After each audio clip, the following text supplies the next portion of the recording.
മായി കാഴ്ച കമ്പിലാണ് നമ്മൾ ലെയർ ചെയ്തെടുത്തിട്ടുള്ളത്. ഇതിൽ കായ എന്ന് പറഞ്ഞാൽ നമ്മൾ ഇതിൽ താങ്ങണേലപ്പുറം നാരങ്ങൊക്കെ ഇതിലുണ്ട്.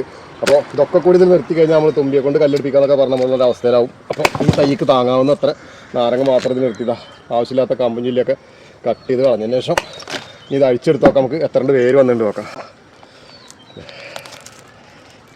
പുറത്തേക്ക് വേരൊക്കെ കാണാണ്ട്, അതുകൊണ്ടാണ് കട്ട് ചെയ്തെടുത്തിട്ടുള്ളത്. നമുക്ക് ഏകദേശം 1.5 മാസത്തോളമായിട്ടുള്ള ഇതൊക്കെ ലെയർ ചെയ്ത് വെച്ചിട്ട് മറ്റേ രീതിയിലായിട്ട്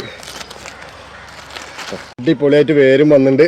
അതുപോലെ തന്നെ നന്നായിട്ട് കായ്ച്ചിട്ടുള്ളൊരു തൈയാണ്. അപ്പോൾ നമുക്കിന്ന് ഈ ഗ്രോ ബാഗിൽ വെച്ച് കൊടുക്കാം. അതിനുശേഷം നന്നായിട്ട് ചകിരിച്ചോറും ചാണകപ്പൊടിയൊക്കെ ഇട്ട് സെറ്റാക്കി നിർത്തി കഴിഞ്ഞാൽ വേരൊക്കെ വീണ്ടും പടർന്ന് പിടിച്ച് നല്ലോണം ഇളകാതെ വെച്ച് കഴിഞ്ഞാൽ വീണ്ടും ഇതിൽ ഫുള്ളായി വേരായതിനു ശേഷം നമുക്ക് മറ്റുള്ള സ്ഥലത്ത് മാറ്റി വയ്ക്കുക അല്ലെങ്കിൽ കൊറിയറായിട്ടൊക്കെ ചെയ്യാൻ പറ്റുക. ഇതൊന്ന് നന്നായി നനച്ചു കൊടുക്കുകയും ചെയ്ത് കഴിഞ്ഞാൽ അപ്പോൾ നമ്മുടെ ഈ തൈയുടെ പരിപാടി ഇത്രേ ഉള്ളൂ. വളരെ സിമ്പിളായിട്ട് നമുക്ക് ഇതേ രീതിയിൽ കായ്ച്ച തൈകളൊക്കെ ഉണ്ടാക്കിയെടുക്കാൻ പറ്റും. അപ്പോൾ സംഭവം അല്ലേ? ഇഷ്ടപ്പെട്ടാൽ ലൈക്ക് ചെയ്യട്ടാ. ബൈ.